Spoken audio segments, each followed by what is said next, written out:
The Ruckus is bringing the party to the Metro, June 7th and 8th at Adventureland Resort, with Friday headliner Chris Young. I've got some Saturday headliner Jake Owen.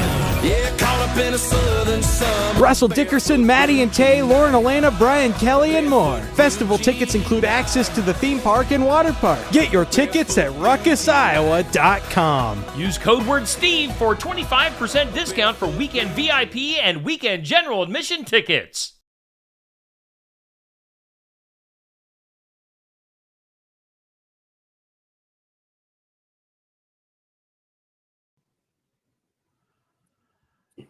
Welcome to this edition of Morgan the Ask For podcast. I'm Ryan Morgan with Trevor Voss. As always, thanks again for tuning in. Thank you to Steve Shetler Media, all the sponsors there, DB Landscaping, Home Plate, Sporting Goods, or Sports Cards, and then, just everybody that listens to us and everybody that watches us. It is, we're not a huge thousands of downloads an episode or anything, but it is kind of interesting just to see. You go look at Facebook on Steve's thing, and there might be 950 people that watched it. Now, I have no idea if they watched 5 seconds of it or all 15 minutes or so, but we do appreciate everybody that does tune in and pay any attention to us at all. We have fun doing this, and I hope you get some enjoyment out of this as well.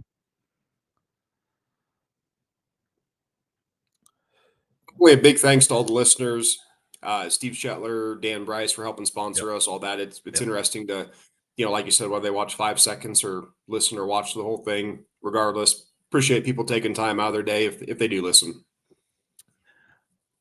This is a little bit of the dead time of year, and for the last several years, we've kind of taken the summers off. But with Steve allowing us on his site and everything, we do want to produce the content weekly. And just for everybody to know, when you do listen to this on Thursday, we are recording this on Monday, June 3rd. So if something would happen, we're going to try to make this a little bit evergreen, as they say, to kind of make it.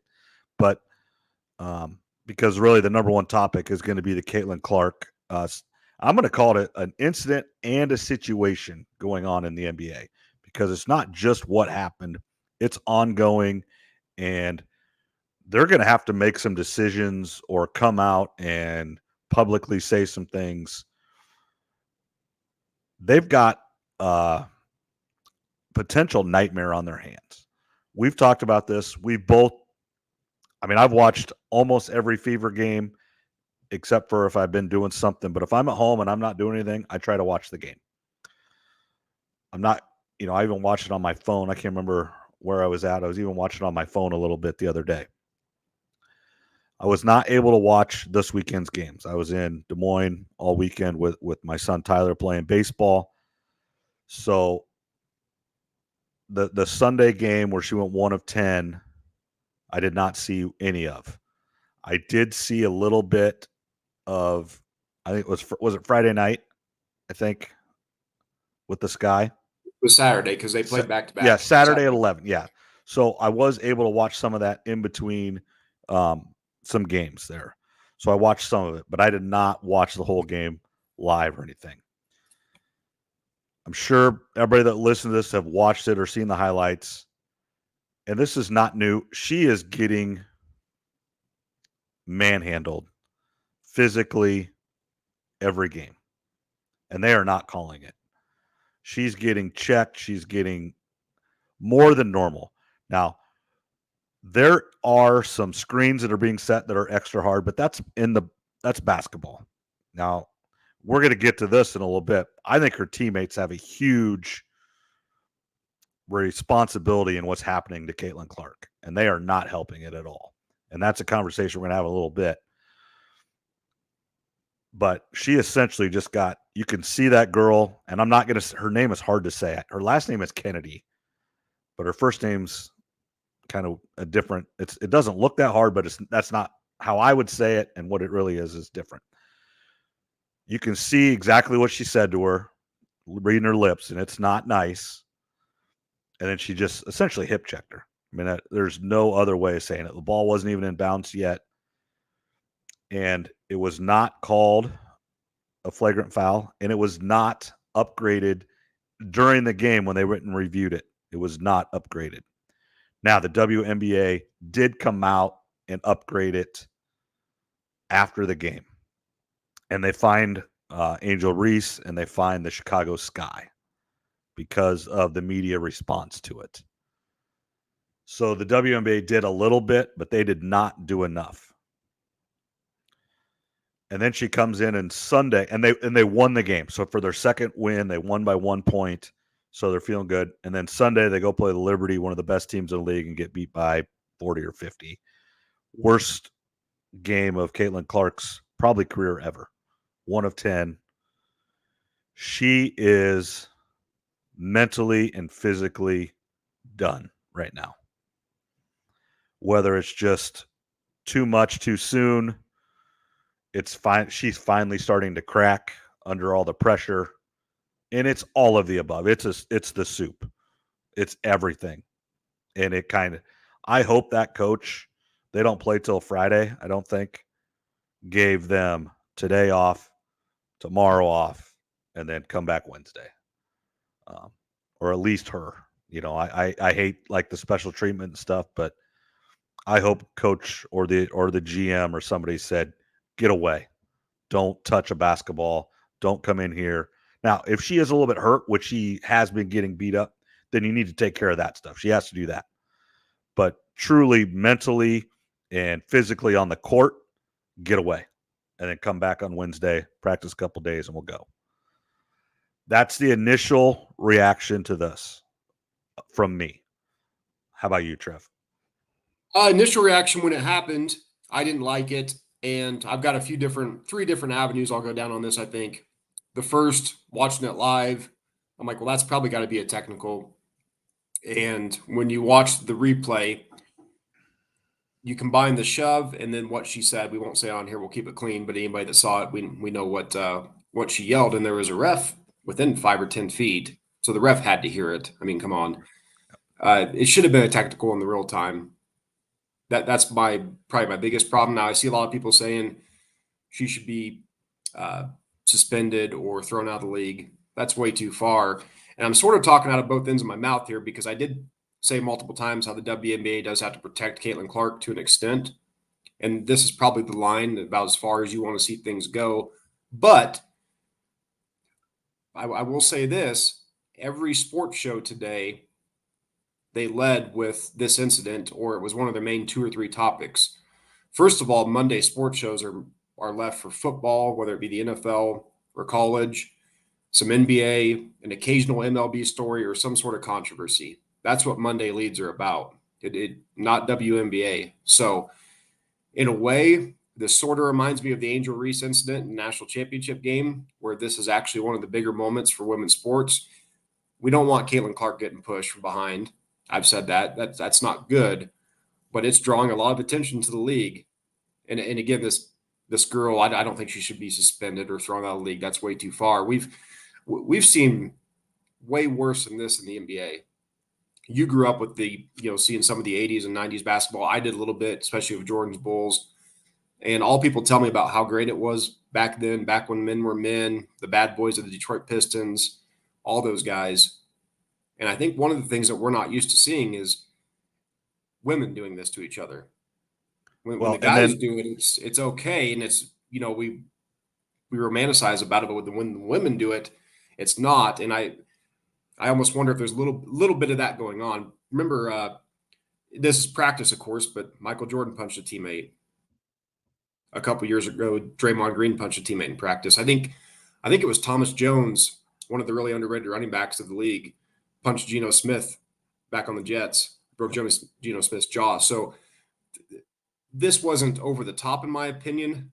Does the NBA have a problem? Like you said, yeah, potentially a little bit. It needs to be addressed, but some of this going back and forth, a little bit of chippiness, it gets headlines. So that's the silver lining in it, I guess you could say.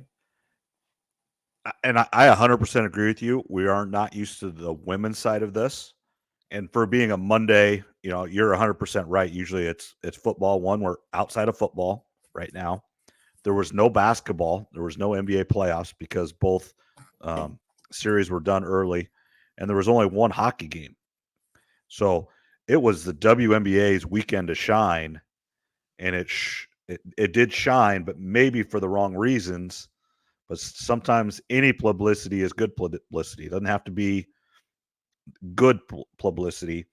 And then also, we've came from 1993 or about 1990 to 93 with the end of the Bad Boys to now.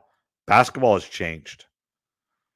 They do not play physical in the NBA. And that's honestly, there's some you watch, it's not physical anymore. They let them do whatever they want. They score, the Pacers average 125 points a game. That's just how they play. And that's how the rules govern it. They don't call travel. They don't call anything. It's all offensive, and check for more points. They don't call it. And the NFL is the same way. Every rule changes to help the offense. They do not help the defense at all in any rule changes in any sport anymore. Baseball, they don't want the 1-0 games. That's a great game. I love a 1-0 baseball game, but they don't want that. They want the home run. They want the Sports Center highlight. That's just what it is in today's sports. And I think what's a little bit of this is just the WNBA.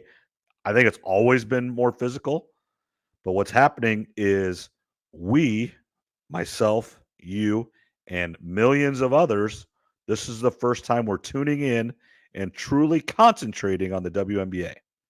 And so we're like, what is going on? And people that have watched it are saying, well, this is what it's always been. And so I think that is some of the issue where we're used to the physicalness of sport has gotten out. I mean, you think of a Ronnie Lott.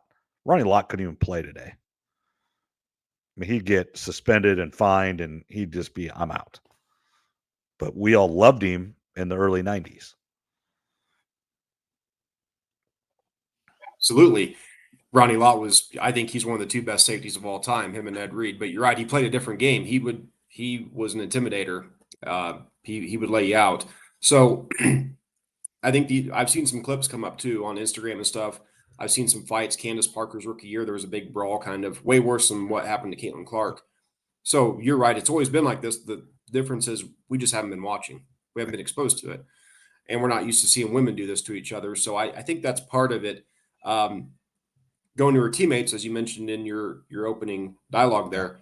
I think this is a huge issue. It is a huge issue. And I think we've seen enough of Aaliyah Boston to know she's just got too nice of a personality to probably be that enforcer. I don't think she's ever going to be that. And that's okay. That's not really a knock at her. But nobody on the team really seemed to step up or has this season. And you almost wonder, are even a few of her teammates a little bit jealous? Some people were talking about, and I don't remember this because I was still in the high school or junior high, whatever it was. When LeBron was coming out of high school, there was all the hype. And he went to Cleveland, and there were some Cleveland players who had some comments like, he's going to ride our wave. This is our team. They were even jealous of LeBron coming to their team in the NBA. So I wouldn't be surprised if there's a couple of her teammates that are maybe I'm not saying they don't like her, but envy is the word that's being thrown around a lot. I think there's probably some truth to that. But, this first year or two is going to be bumpy. 5, 10, 20 years down the road, a lot of these women will probably be really good friends.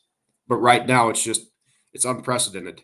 They're Michael Jordan, they're Tiger Woods coming in, and you can tell a lot of them don't know how to handle it. But her teammates have to step up for it because these cheap shots, maybe not this specifically like this, though, but they're going to keep happening throughout the season. Maybe not with every team. I think the really good teams won't do it. They've got higher expectations and higher goals for themselves. But these mid to really bad teams, you're going to see it. And her teammates have to step up. I'm going to go farther with her teammates. I think some of her teammates don't like her. I'm going to go farther. Aaliyah Boston was 6 feet from there and did nothing. Even if you don't actually do anything, you run up there and at least get in that girl's face. They're all jealous of her. I'm going to say it. They're jealous. They don't like her. And I don't know if some of it is on Caitlin Clark and her teammates really don't like her, or if it's envy, like you said. but she is the reason. And Angel Reese came out today and said, it's not just one person. That's BS. It is. She's the one that's selling out arenas. They've already had more people watch Fever games this year than all of last year combined. Every